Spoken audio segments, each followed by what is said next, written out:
Turismo ang isa sa mahalagang sektor na nagpapaunlad ng ekonomiya ng isang bansa. Kaya naman tatalakayin natin ang pagsisikap ng pamahalaang iangat ang turismo ng Pilipinas kasama ang kalihim ng Department of Tourism na si Secretary Christina Garcia-Frasco. Magandang tanghali, Sec, at welcome po to the program. Magandang tanghali, Joey and Weng. Happy New Year Happy sa New inyo Year. at sa lahat ng ating mga kababayan na nanonood ngayon. Ma'am, simulan siguro natin with updates from the agency. Noong Martes ay nagkaroon ng full cabinet meeting for the first such meeting for 2025. At may nabanggit ang Pangulo na sana kahit po nawala ng pondo ang ilang proyekto ng maraming ahensya mailapit natin dun sa NEP yung budget para sa mga projects ng mga ahensya. So, ano po yung mga tinamaan o nabawasan ng pondo na proyekto ng DOT at paano natin masusolusyonan ito? The most affected by the change from the NEP to the GAA would be the budget for branding and promotions of the Philippines to our markets all over the world. Dahil sa NEP, ay yung budget nito ay around 500 million. But when the GAA was released, it has been reduced to 100 million. The challenge of a very limited funding for branding and promotions is the difficulty of making sure na yung presensya ng Pilipinas sa consciousness ng mga potential travelers in markets around the world is always there. Pag sinasabi po nating branding and promotions, ito yung pag-promote ng Love the Philippines campaign. So, paano po ba natin ipinopromote ang bansa natin, ng turismo sa bansa? Kasi alam natin, within the Philippines or inside the Philippines, nakakakita tayo ng posters, may TV ads, may print ads. Pero sa labas, paano po natin pinopromote ang Pilipinas? Joey, what will be affected by this is not just the Love the Philippines campaign, but our destinations itself that are ultimately the recipients of the promotions that are being done by the Department of Tourism. We anticipate that it will affect tourism arrivals, considering that the lesser opportunity that we have to market the Philippines, the lesser chances that there are to reach as many markets or as many people as we wish. On the other hand, dahil patuloy yung ating pagpursige na ma-promote talaga yung Pilipinas sa buong mundo, in various jurisdictions, we have continued our global campaign for Love the Philippines. Umabot na po ito sa United States, Europe, many areas of Asia, even the Middle East, and the like. And we are executing the Love the Philippines campaign and the promotion of our islands, destinations, and tourism products by way of traditional marketing, ad placements, meron din tayong executions with globally recognized multimedia platforms as well as social media. Kasali na rin din yung mga billboard executions natin. Ito excited po ako sa tanong na to kasi ramdam na po yung significant progress ng recovery ng tourism sa bansa matapos yung pandemya. So gaano kalaki yung tourism revenue ng bansa nitong nakaraang taon, nitong 2024, at gaano ito kalaki kumpara naman nung 2023? Well, the good news is that Philippine tourism was able to garner an all-time high in visitor revenues from our international tourists at around over 760 billion pesos. This represents an over 9% increase from our 2023 visitor revenues and a 126% recovery from the 600 billion visitor receipts in 2019. Pero hindi po siya yun sa dami nung bumisita. Mas kukonti ang pumunta pero mas malaki ang kita. And yun naman talaga, yung napaka-importante na kailangan natin bigyan ng pansin. Magkano ba yung kinikita ng ating bansa sa turismo? Magkano ba yung pumupunta sa ating mga kababayan, our small and medium enterprises, our tourism stakeholders, our employees, direct and indirect in tourism? The answer to that is very encouraging because nakikita natin na in comparison with our ASEAN neighbors, yung tourism spend per capita sa Pilipinas by our international visitors is over 2,000 US dollars, which ranks us very high in terms of spending. On the other hand, yung 760 billion in international visitor receipts shows that economically, our recovery in Philippine tourism performance has already exceeded our pre-pandemic numbers. I understand though na syempre nagko-compare tayo. Ilan na ba yung dumating sa Pilipinas? Ilan na ba yung dumating sa ibang bansa, especially in the ASEAN? And we understand that this comparison is made because that has always been the traditional way of measuring tourism performance. But let us consider the other numbers that directly affect the lives of the Filipino people. Revenues as well as tourism employment. Yung sa tourism employment naman, napakagandang balita from the Philippine Statistics Authority, which conducted a labor force survey in the first quarter of 2024 and found that tourism employs directly and indirectly over 16.4 million Filipinos. Lahat ng mga tao na ito ay nakakabenepisyo sa turismo and the related services that feed into tourism, pati na rin po yung kanilang mga pamilya. You yourself said, ma'am, sa year-end assessment po yata ng DOT na it's quality, not quantity. Kasi yun nga ang gaya nga ng nabasa natin at yung mga naiulat, binabase kasi sa tourist arrivals. Pero as you said, merong other important numbers like tourism employment, yung revenue, among other things. So, Joey, let me be clear that we are firm in our commitment to ensure that we continue to increase tourism arrivals in the country. But I think it is also important to highlight the challenges that the Philippines faced, which then led to our numbers not reaching the targeted projections for 2024. Yung 7.7 million arrivals. Yung dumating, 5.9 million arrivals. Nobody could have anticipated that geopolitics would ultimately seep into arrivals from China, considering that the electronic visas for the Chinese market were suspended. And this is in stark contrast to the policies of our ASEAN neighbors, kung saan either hindi na kailangan ng visa from China, Chinese visitors, or pwede yung visas on arrival. So napakalaking challenge nito kasi originally yung project namin ay upwards to 2 million yung dadating na Chinese tourists. Yung dumating lang by the end of 2024 was a little over 300,000. So this negative recovery has greatly impacted our ability to reach the targeted projections. On the other hand, yung budget din natin for promotions was vastly reduced. In 2023, yung budget for branding and marketing was 1.2 billion.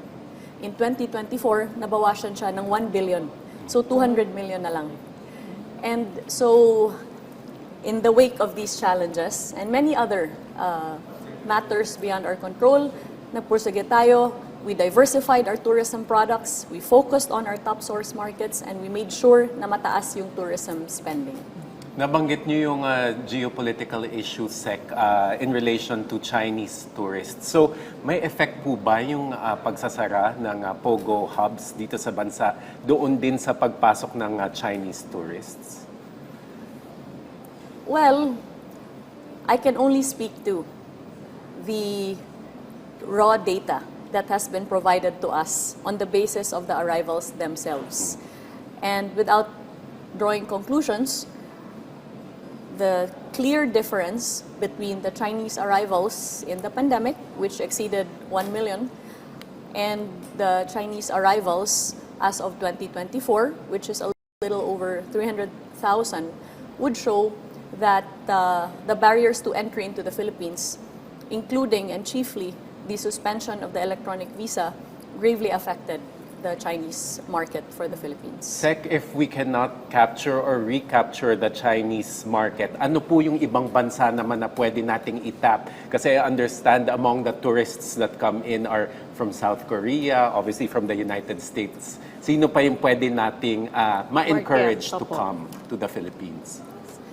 Well, South Korea continues to be our number one source market, and so we are doubling down on our efforts to ensure na mas madadagdagan pa yung mga tourists natin from South Korea. Kasama na din dyan yung ating mga turista from the United States, especially with the new direct flights that have been mounted from the US that include San Francisco to Manila, Seattle to Manila, and the like. Kasali din dyan yung Japan dahil napaka-encouraging ng tourism statistics from Japan coming into the country, and napakadami nating mga tourism products that are attractive specifically to the Japanese market.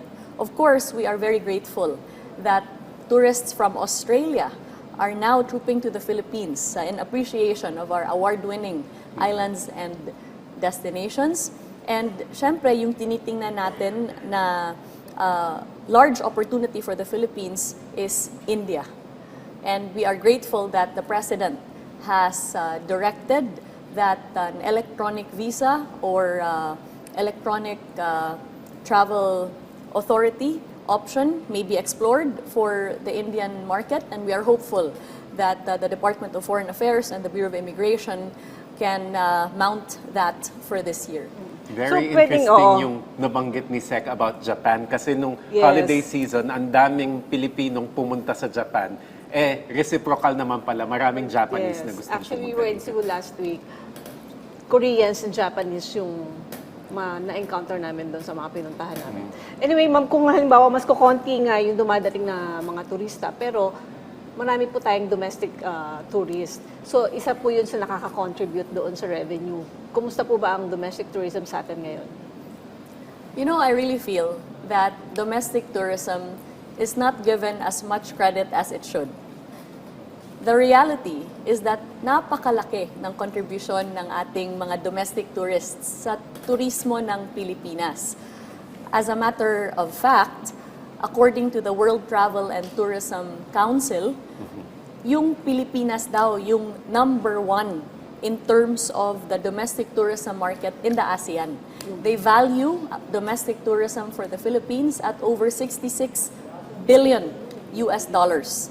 And with that, we are very optimistic for the further growth of the domestic tourism market, especially now na yung focus ng Department of Tourism unang-una ay magbigay ng equal opportunities sa ating mga isla sa Pilipinas and our various destinations across all of our regions for tourism development and promotions, and we are working with our fellow government agencies to improve infrastructure, connectivity, as well as the convenience of going around the Philippines, not to mention tourist safety. Sec, hindi natin may ipagkakailan na yung Love the Philippines campaign contributed much in drawing in foreign tourists. So ano po ba yung mga nakapaloob dito compared to the previous campaigns, tourism campaigns in the past? Ano po ba yung masasabi nating key or salient features ng campaign na ito na nakakaakit ng tourists sa ating bansa? The Love the Philippines campaign is a call to action. First, for our fellow Filipinos to love their country, as we all should. And second, for tourists from around the world to discover the many reasons to love the Philippines. Meron po yung 4 na brand pillars, yung Love the Philippines. And the intention being that we provide tourists the opportunity to get to know the Philippines, not only from the lens of fun and adventure, from which we have traditionally proceeded in terms of marketing the Philippines, but also and importantly, from the lens of our Filipino identity. Hindi pa natin nakikwento sa buong mundo kung sino ba talaga tayong mga Pilipino, ano ba talaga yung kultura natin, gaano ba kasarap yung pagkain natin, gaano ba kasaya na mag-travel sa Pilipinas when you are received with a distinct love and warmth that is so Filipino. So the components of the Love the Philippines campaign include promoting our award-winning island destinations as well as our emerging destinations, highlighting our immense biodiversity. Dahil yung Pilipinas po ay one of only 18 mega biodiverse countries in the world. We are also heavily promoting our festivals, our culture, our heritage, our indigenous communities, our traditions that continue to this day and would provide purposeful and experiential travel sa ating mga bisita. And importantly, we are also promoting our gastronomy, especially that from one region to another, napakasarap and napaka-diverse ng Filipino cuisine. May kasabihan, actually, sabi ng ni Sek, may kasabihan sa China, sa Chinese, yung Puchu Chang Chang Fei Hao Han. You cannot be considered from as part of the Han ethnicity or Chinese if you haven't been to the Great Wall. So parang ibig sabihin, hindi ka Pilipino kung hindi mo kilala o alam yung mga tourist destinations mo. Ang dami nun. So yun nga po, hindi rin po naman kailana yung infrastructure development efforts ng DOT. So pwede niyo po bang i-share sa amin yung mga sustainable infrastructures na binigyang prioridad? Kasi kahapon guest po namin si Secretary Jimmy Bautista ng DOTR. Sinabi niya, maraming mga airports dito sa Pilipinas ang bubuksan na for international travels. So alin po din yung pinaka-priority ninyo? Unang-una, Weng, maraming salamat for bringing up the matter of infrastructure. Because that is the foundation upon which the Philippines can arise as a tourism powerhouse. Kinakailangan talaga na bigyan natin ng pansin yung improvement ng tourism infrastructure sa Pilipinas if we are to be globally competitive. And that includes, of course, improvement of our gateways from our airports to our seaports and to land transportation. Kasama na rin po dyan yung accessibility sa ating mga destinations, our tourism roads across our provinces, cities, and municipalities. And of course, measures of connectivity by way of flights coming in and out and the like. And so, pinapasalamatan natin yung ating presidente dahil natuloy na talaga yung privatization of the NAIA airport, and which we anticipate will increase the volume of arrivals and also improve the experience of coming into the country. We're also grateful for all of the forthcoming PPPs in our island destinations that include Bohol, Dumaguete, Lagindingan in Mindanao, of course, all the way to Bicol as well, and to include several other gateways. No? Nakikita din natin na napaka-importante yung ating seaport infrastructure, especially now that the Philippines has been awarded as Asia's leading cruise destination and best port of call. And which is why we are very eagerly anticipating the construction of cruise ports across our destinations by the Philippine Ports Authority. Yung sa tourism road infrastructure, the Department of Tourism has consistently advocated na napaka-importante na meron tayong magagandang mga daanan papunta sa ating mga waterfalls, beaches, and other mountain resorts and the like. No? Naging mayor din po tayo bago maging secretary, and from there I realized and I saw for myself how important it is to provide accessibility, which opens up economic opportunities. No? And for the Tourism Road Infrastructure Program, we have worked with the DPWH, wherein under the President's administration, over 500 kilometers of tourism roads have been constructed. We are quite concerned, however, considering the reduction in the budget for tourism roads for 2025. So for 2024, over 15 billion pesos was devoted to the construction and rehabilitation of tourism roads. However, for 2025, this stands at only 6 billion pesos. So dapat talaga synergistic yung activities at saka projects ng different departments like as Sec mentioned, DOTR, DPWH, DOT. Hingi na rin po kami ng update, Sec, regarding the rehabilitation efforts and projects ng DOT tulad nung sa Siargao. Kamusta na po yun? Patuloy yung ating pakikipag-ugnayan sa ating mga local government units, no, through our infrastructure arm, the Tourism Infrastructure Enterprise Zone Authority, or TIEZA. And there are ongoing projects that cover our critical island destinations, especially in ensuring the safety of our tourists, pati na rin po yung quality of the tourism experience. I think what you mean with Siargao pertains to the power situation. Since the outage in the island, I have been closely working with Secretary Lotilia of the Department of Energy, as well as with the local stakeholders of Siargao through our regional office, kung saan we articulated the necessity of managing the power situation para hindi humaba yung power outage. And we are now also in talks with the DOE on exploring renewable energy options that TIEZA can extend to the island in order to ensure na mas sustained yung electricity nila doon. On the other hand, patuloy yung assistance natin to our LGUs in terms of the construction of tourist rest areas.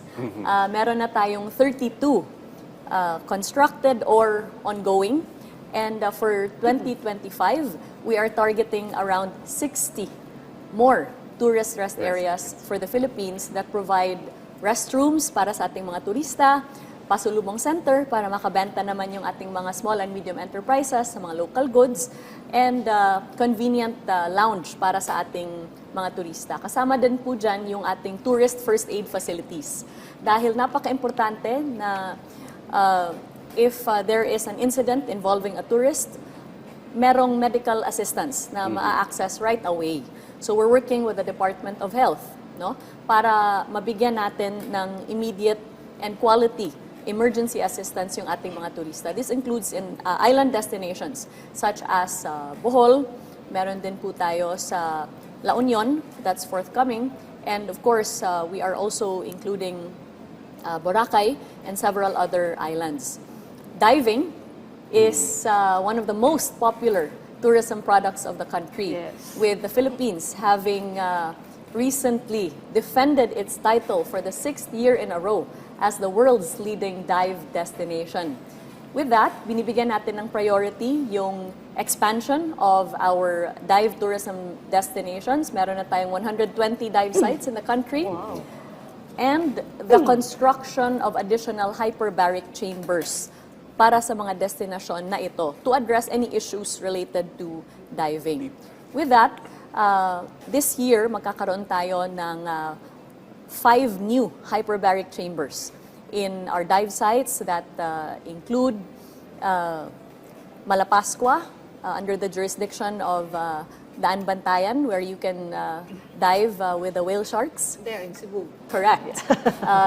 We also have hyperbaric chamber forthcoming for Boracay, as well as for Camiguin. And as you can see, we also have forthcoming for Negros Oriental, specifically in Dawin, which is a very popular dive destination. And we are targeting Oriental Mindoro as well. Actually, may pinuntahan akong dive shop before and may mga foreigners na sabi sa amin, ang ganda-ganda ng Pilipinas, and if you're a Filipino and you're not diving, you're missing a lot in your life. Yun ang sabi. Totoo naman, napakaganda ng ating dive sites. Anyway, mga prioridad din po ng pamahalaan yung digitalization, diba? So ano po yung initiatives noong 2024 na gusto nyong dalhin or improve pa ngayong 2025? Pinapasalamatan natin yung administrasyon na priority talaga yung digitalization. Dahil napaka-importante nito to be globally competitive as a tourism nation. With that, the Department of Tourism launched the first ever Tourist Assistance Call Center. Yung call center na ito ay capable of receiving calls from tourists for any query or request for assistance that they may have, whether it's questions pertaining to our destinations or questions pertaining to medical or other related issues that we can then endorse to either the LGU or the government agency involved. With the launch of the Tourist Assistance Call Center, yung 151 Tour, nakatanggap na tayo ng thousands of calls from 70 countries, 70 nationalities. So this goes to show how important it is to give attention to the convenience of our tourists so that they feel safe and they feel that they can have someone to turn to while they're in the country. In addition to that, together with the Tourism Promotions Board, we have launched the Enhanced Travel Philippines mobile application. The Travel Philippines app provides an opportunity for those that are not in the country or are excited to explore the Philippines by providing information about all of our regions, whether it pertains to the physical destination or the tourism products, the experiences, and the like. Nandoon na rin yung mga upcoming events, festivals, and such for the year, and that also includes information that will allow them to contact our tourism stakeholders directly. Information on our accredited tour guides, travel agencies, tour operators, and the like. And this travel app has already garnered over 70,000 downloads, if I'm not mistaken, to date. Mahalaga yun kasi ang pinaplano syempre ng mga turista yung kung hindi lang kung saan sila pupunta sa Pilipinas, kundi para ma-maximize din yung cultural experience nila habang nandito sila sa Pilipinas. Para naman, Sec, sa kaalaman ng ating mga kababayan, ano po ba yung mga initiative ng DOT para mapakilala bilang meetings, incentives, conferences, exhibitions o tourism destination ng ating bansa? Kasi gaya last year, yung DENR had the APMC DRR, and then we're hosting ASEAN in 2026. Yes. So, meetings destination at the same time, obviously, tourist destination. So, ano po yung initiatives natin? Well, the Philippines is emerging as a preferred MICE destination in Asia, and this is quite evident with the major international events that we hosted last year. Kasama na dyan yung United Nations Tourism, very first regional gastronomy tourism forum for Asia and the Pacific, as well as the joint conference meetings of UN Tourism's Commission for Southeast Asia, as well as other regions. No? This convention and UN tourism event brought about through our collaboration with them, brought in delegates from over 40 countries. And it also resulted in the issuance of the Cebu Call to Action on Gastronomy Tourism, kung saan yung Pilipinas ay nakapagbigay ng kanyang mga policy frameworks together with our neighboring countries for the sustainable development of gastronomy tourism. In addition to that, we were also very happy to host the World Travel Awards Gala Ceremony for Asia and Oceania, which also brought together nations that received awards, and with the Philippines having garnered no less than 8 very prestigious awards at that gala. Nag-host din tayo ng International Health and Wellness Tourism Congress, kung saan inimbitahan natin yung ating mga stakeholders and buyers from many jurisdictions around the world to discover the health and wellness tourism offerings of the country. With this, we have also hosted, for the very first time in 30 years since the Sea Trade Cruise Group started mounting these conferences, we hosted the Sea Trade Cruise Global Conference in the Philippines. This brought together cruise executives, owners, and stakeholders from all over the world. Nag-attend po yung ating presidente during the opening ceremony, and all of these cruise tourism stakeholders, of whom were unanimous in their expression of optimism para sa cruise tourism sa bansa. Dahil driven yung policies natin towards easing entry for cruise tourists in the country. With this, we launched, together with the Department of Justice and the Bureau of Immigration, the Cruise Visa Waiver Program, kung saan, since you are just staying for a few days in the country, you may avail of a group visa waiver through the Bureau of Immigration online. And we anticipate that this will further increase the number of cruise tourists to the country and benefit our island destinations. Magandang balita po yan, Sec. So sa ating pagbabalik, pag-uusapan naman natin ang mga dapat abangan at tutukang programa ng DOT ngayong 2025. Kasama pa rin si Secretary Christina Garcia-Frasco. Manatiling nakatutok, magbabalik ang Bagong Pilipinas ngayon.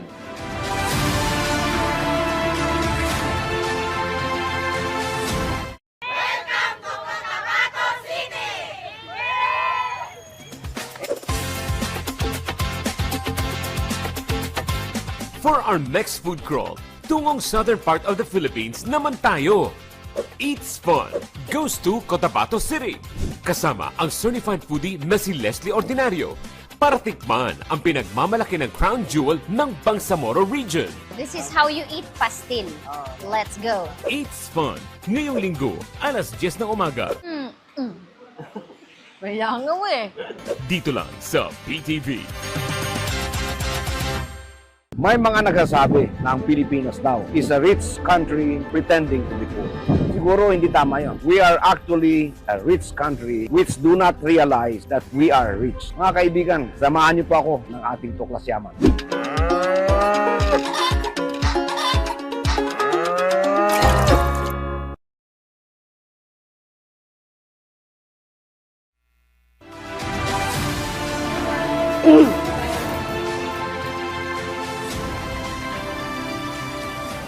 Nagbabalik ang Bagong Pilipinas ngayon. Ngayong taon, Secretary, paano pa po paiigtingin ng DOT ang full recovery at targeted growth ng international arrivals sa bansa? Committed po yung Department of Tourism to continue its relentless efforts para mabigyan ng pagkakataon yung ating mga destinations sa Pilipinas na mabisita ng ating mga turista, ma-promote at ma-develop with all the fundamentals necessary and is the priority of the Marcos administration. For 2025, our focus in tourism will not only be limited to tourism promotions, it will continue with tourism development and will include tourism investments.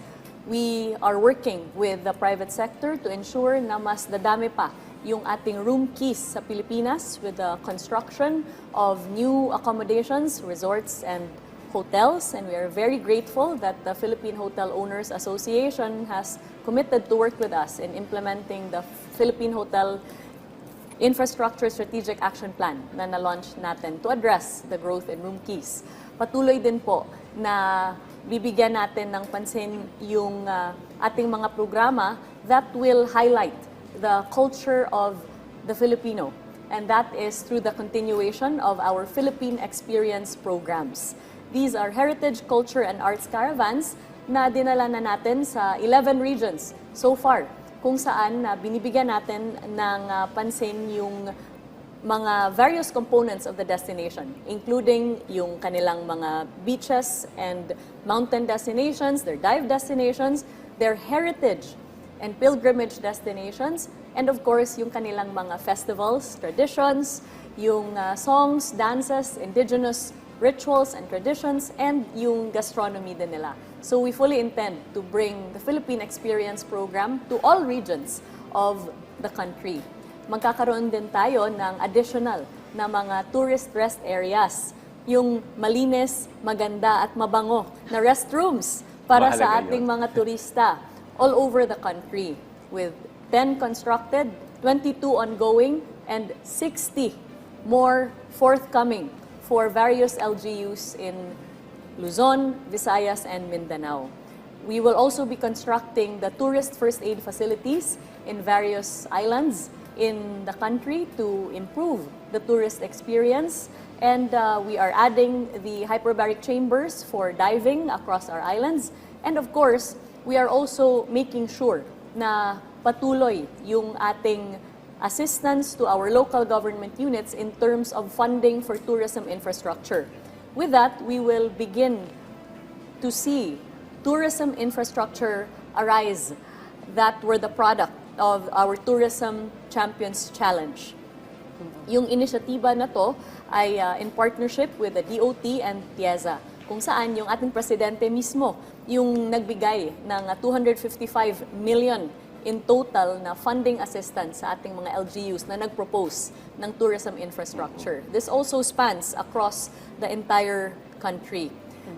The Philippines will also have an opportunity to be featured on the global stage at the Osaka World Expo 2025, wherein the Philippines is mounting a pavilion with the theme Woven, featuring the weaving traditions and weaving communities of the country and all of the regions of the Philippines and the highlights of these destinations, including the sites, the products, and the like.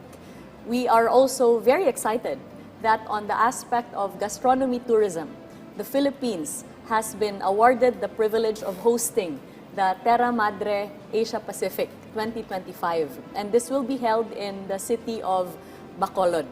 So napaka-exciting po nito dahil magbibigyan ng oportunidad yung ating mga local chefs, farmers, suppliers, and the like ng oportunidad na ma-promote yung kanilang slow food practices and the sources of these gastronomic delights, no? And in addition to that, we are also very excited to expand our cruise tourism portfolio. Our drive is to add to the 40 existing cruise tourism destinations sa Pilipinas.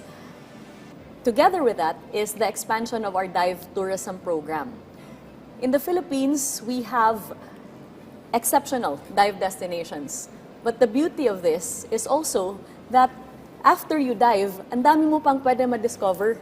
Kaya, we launched the Philippine Dive Experience, kung saan bibigyan natin ng sustainable tourism component yung dive activity, magkakaroon ng coastal cleanup and the like, and bibigyan natin ng mga turista ng opportunity na ma-discover ano ba yung heritage ng lugar na yan, ano ba yung masarap na pagkain, ano ba yung mga communities that are surrounding the dive area.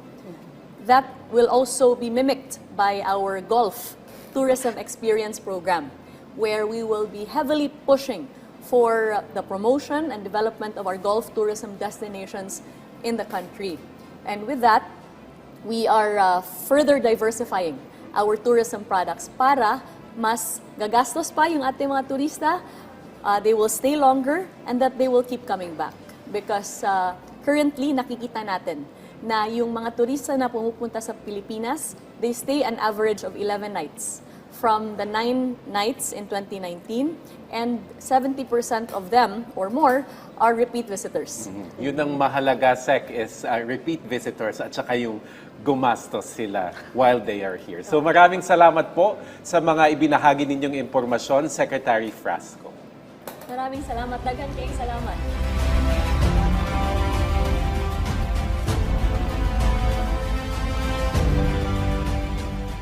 Samantala, malinaw naman na noon at ngayon, malaki ang pagsisikap ng Department of Tourism na maisakatuparan ng iba't ibang programa kagaya ng iba pang ahensya. Sa ating segment na ito, ma'am, mission to accomplish. Ano pa po ang gusto ninyong maisakatuparan para sa mas maunlad na turismo ng bansa?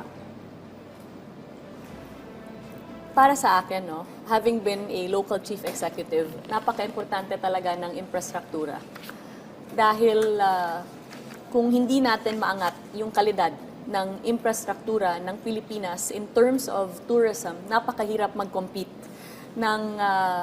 with our neighbors in the ASEAN at least, and with the rest of the world.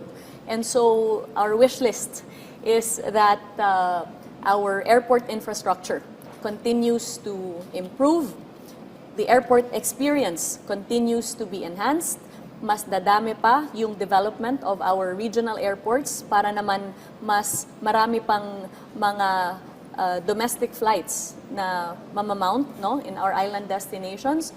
And of course, we are also very eager for the implementation of the VAT refund mechanism, no? Parang sa ibang bansa. Na-sign na po ni Presidente yung VAT refund mechanism law, and we are now working with the Department of Finance para ma-implement ito to make the Philippines a very attractive shopping tourism destination. We're also eager to ensure that the electronic visa system for the Philippines ay ma-launch ng maayos and that it can be implemented in the same manner that our neighbors have done and globally.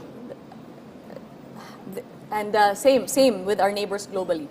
And so, napakalaki kasi ng challenge na ito para sa atin. No? Unless and until we have removed our barriers to entry in terms of the ease of obtaining a visa, it's very difficult in terms of attracting more tourists to come to the country. Ayan, sana dito sa wishlist ni Sec merong ma-accomplish at mukha namang may ma-accomplish. Pero sa ngayon, mission accomplished tayo. Maraming salamat po muli sa inyo, Department of Tourism Secretary Christina Garcia-Frasco.